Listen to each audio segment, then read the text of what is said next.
Hello and welcome back once again to After the Credits. So today I was going to go see Leap, which you can barely see the poster for up there, but it is there.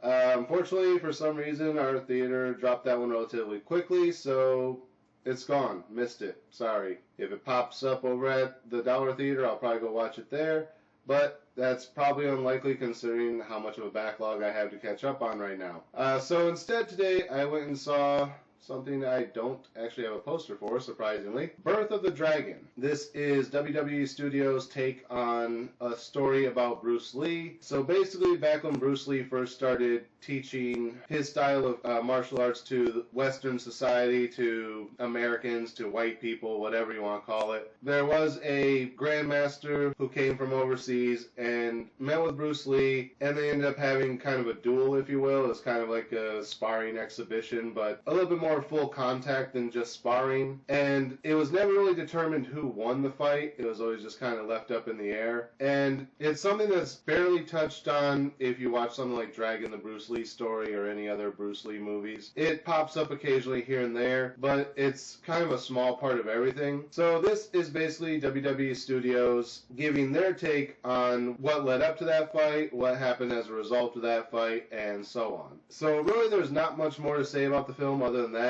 We meet Bruce Lee, who at first, he's kind of the cocky, arrogant movie star, which Bruce Lee never really, he was cocky and arrogant, but it wasn't to a fault. It was his style of humor. He would joke around with people and act a little cocky, and that was his way of, joking around with people, but he was always humble. He wasn't really the way they portray him in this film. But basically, he's kind of got the big head, I'm a movie star type of thing going on in this movie. And when the other martial artist comes from overseas, he goes, oh, he's here to spy on me, and is like really paranoid about the whole thing, and asks to meet with him, and the guy's like, no, I'm just here to wash dishes, and it turns out that in this story, he lost his temper during an exhibition and injured someone, and he was sent to New York to wash dishes to basically pay a penance and get his spirit back into peaceful alignment to where he doesn't succumb to that type of anger anymore. But Bruce still thinks that he's there to spy on him, even though he's basically like, no, I'm just here to do my penance and I don't really care what you're doing. And Bruce, still overly paranoid, keeps challenging him, acts like a total dick to him, which, again, that's not Bruce Lee. That's not how he would have acted, at least not from the portrayals I've always seen of Bruce Lee. But he just keeps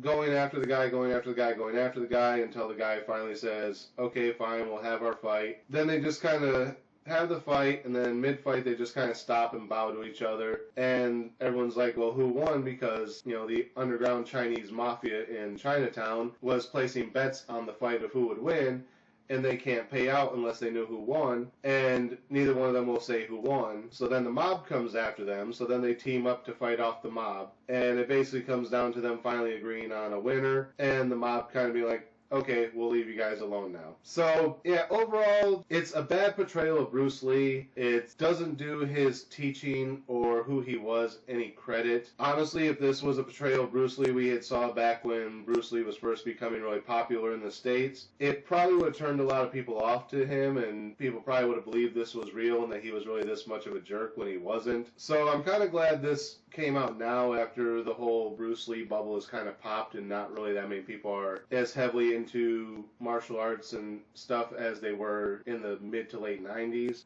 Martial arts had a big boom at that point, and it still exists, but it's not quite as heavy as it was back then, mostly because a lot of the action films now use a lot of wire work and fighting techniques that are very similar to what we had back in the 80s and 90s with the martial arts films. So it's basically just kind of something we see every day now, so it's not really as intriguing as it was back then, I guess you could say. But yeah, really not a lot to say about this film. What would I give as far as a star rating? Overall, it wasn't a bad concept, but like I said, it's just the way they portrayed Bruce Lee in the film just doesn't really match any of my knowledge of who Bruce Lee was or how he carried himself. So because of that, I'm going to knock it down to like a 2.5. Basically, it's a middle-of-the-road film. There was potential for a good story there, but just really poor execution and really poor writing. So yeah, I guess 2.5. Not much else to say about it than that. So again, as always, thank you guys for watching. Remember to like, comment, subscribe, share the video.